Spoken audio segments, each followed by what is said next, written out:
उसी का रूप बदल के आप बीपीएससी को दे दिए और उसके माध्यम से आप टीचर की भर्ती किए हैं। आप आए हैं, आप पीठ थपथपा रहे हैं कि लोटा लेकर आइए और नौकरी ले जाइए। ये तो बड़ा अजीब सा माने जवाब है, स्टेटमेंट है। और जो बेरोजगार हैं उनको अपमानित करने का मामला है।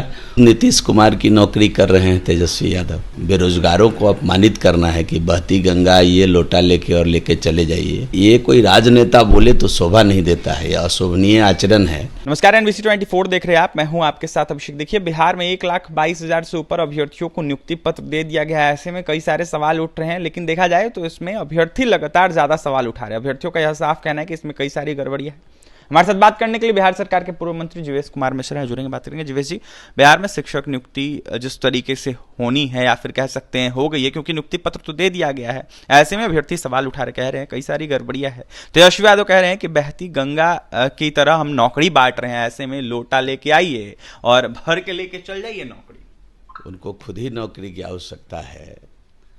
ये तो खुद नीतीश कुमार की नौकरी कर रहे हैं तेजस्वी यादव। तो इस प्रकार का सवाल उठाना, बेरोजगारों को अपमानित करना है कि बहती गंगा ये लोटा लेके और लेके चले जाइए, ये कोई राजनेता बोले तो शोभा नहीं देता है, यह अशोभनीय आचरण है। 1,25,000 शिक्षकों की नियुक्ति का 1,25,000 शिक्षकों की नियुक्ति का निर्णय ये एनडीए के समय का फैसला है, जो आपने अंतिम चरण का नियोजन ही नहीं किया। उसी का रूप बदल के आप बीपीएससी को दे दिए और उसके माध्यम से आप टीचर की भर्ती किए हैं। तो ये तो एनडीए के समय का काम है। आप अपना काम बताइए ना, जो आप आए हैं, आप पीठ थपथपा रहे हैं कि लोटा लेकर आइए और नौकरी ले जाइए। ये तो बड़ा अजीब सा माने जवाब है, स्टेटमेंट है। और जो बेरोजगार हैं उनको अपमानित करने का मामला है। और दूसरी तरफ कि जो अभ्यर्थी सवाल उठा रहे इस एग्ज़ाम पर, जितनी सारी गड़बड़ियाँ हुई हैं, उसकी भी एक बार जांच तो करानी चाहिए। आप सरकार में हैं, आप उप मुख्यमंत्री हैं, आप मुख्यमंत्री आपके हैं, तो इन विषयों की जांच तो होनी चाहिए। इस प्रकार के अल्लुल जलूल बयान देने से बेहतर है कि जिनमें असंतोष व्याप्त है, जो कई उदाहरण के साथ आपको बता रहे हैं कि देखिए यहाँ गड़बड़ी हुई है, STET पास बिना किए हुए परीक्षा पास कर गया। तो ये सब जो सवाल जमा करके खड़ा किया गया है, निश्चित रूप से उसकी जांच होनी चाहिए। न्याय पर इस देश के हर एक जनता का हक है। लगातार जिस तरीके से दावा किया जा रहा है, ऐसे में नीतीश कुमार हो या फिर तेजस्वी यादव कहते हुए नजर आ रहे हैं कि हम तो लाखों लाख रोजगार दे रहे हैं। बीजेपी जब नहीं देते थे तब सवाल उठाती थी, अब दे रहे हैं तब फिर क्यों सवाल? मालूम ही नहीं है कि बीजेपी के समय में एनडीए ने बिहार में कितना नौकरी दिया है। उनको पहले कहिए डाटा जमा कर लेंगे, फिर इस प्रकार की बात करेंगे।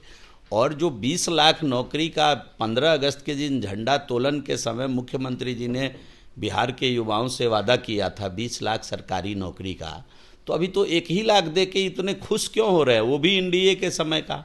मैं मानता हूं कि चलिए मुख्यमंत्री यही थे उस समय, उन्हीं के खाते में इसको डाल दें, तो अभी तो 19 लाख देना है। और टाइम कितना है देख लीजिए, किस प्रकार सृजन करेंगे 19 लाख सरकारी नौकरी का, ये तो स्पष्ट करना चाहिए कि नहीं करना चाहिए। इस बहाली में नियोजित शिक्षक भी शामिल हैं, कहा जा रहा है 42,000 तो वही हैं। तो आप नई नौकरी कितना दिए, आप जो पीठ थपथपा रहे हैं, अगर एक 20 में से 42,000 हटा दीजिए तो आप 80,000 नौकरी लाए। 1,25,000 वैकेंसी एनडीए के समय का था, आप उसको स्थगित कर दिए। आपको तो भागना था हम लोगों के साथ से, तो इसलिए अंतिम चरण वाला नियोजन आप किए ही नहीं, और आप दिखा रहे हैं कि हम नई बहाली कर दिए। तो ये सब चालाकी को बिहार की जनता समझ रही है। इतनी अब ये नहीं है, एजुकेशन बढ़ा है, बिहार की जनता इस सब बात समझ रही है। रिजल्ट में सुधार की मांग कर रहे थे जीवेश मिश्रा जी, लेकिन सुधार के पहले नियुक्ति पत्र बांट दिए। देखिए, नियुक्ति पत्र बांटा गया, अभी भी उनको अवसर मिलना चाहिए। नियुक्ति पत्र जिनको दिया गया उनको मैं बधाई देता हूं, लेकिन क्या है, जो अभ्यर्थी असंतुष्ट हैं, जो तर्क बता रहे हैं, जो बता रहे हैं कि कट ऑफ 67 है और मेरा भी नंबर 67 है और हमारा नाम नहीं है लिस्ट में, ऐसे लोगों पर विचार करना चाहिए कि नहीं करना चाहिए। उनको न्याय मिलना चाहिए कि नहीं मिलना चाहिए। इतनी वैकेंसी अभी शिक्षकों की खाली है, उनके साथ क्यों नहीं न्याय कर रही है बीपीएससी चाहे सरकार? मैं ये पूछना चाहता हूँ। एक ही कट ऑफ पर एक बच्चे का नाम आ गया लिस्ट में, दूसरे बच्चे छट गए, उन पर क्यों नहीं विचार कर रही है? बिना STET की पास बच्चे का बहाली हो गया तो भाई और बच्चे के ऊपर क्यों ध्यान नहीं दिया गया? ये सवाल खड़ा हो रहा है इस समय। ये हम नहीं कर रहे हैं, ये तर्क के साथ अभ्यर्थी खड़ा कर रहे हैं ये सवाल। इस पर अगर वो कोर्ट चले जाएंगे तो निश्चित रूप से माननीय कोर्ट संज्ञान लेके उनको न्याय देगा। डोमिसाइल नीति भी खत्म कर दिया गया, ये भी बिहार के हक में थोड़ी हुआ है, बिहार के हित में, बिहार के हक में नहीं हुआ। बिहार में ऐसे ही बेरोजगारी चरम पर ही है, देश के अंदर सबसे अधिक बेरोजगारी बिहार के अंदर है। रोजगार सृजन के क्षेत्र में बिहार की सरकार कोई काम ही नहीं की। सरकारी नौकरी छोड़ करके रोजगार सृजन का दूसरा कोई उपाय बिहार की सरकार ने नहीं की। जो सरकार करना चाह रही थी उस सरकार से नीतीश कुमार जी अलग हो गए हाथ झाड़ करके। हम लोग लगे हुए थे, माननीय शाहनवाज जी के नेतृत्व में हम लोग लगे हुए थे इस काम को करने में, लेकिन सरकार अलग हो गई तो अब कहाँ नौकरी खड़ा कर रही है।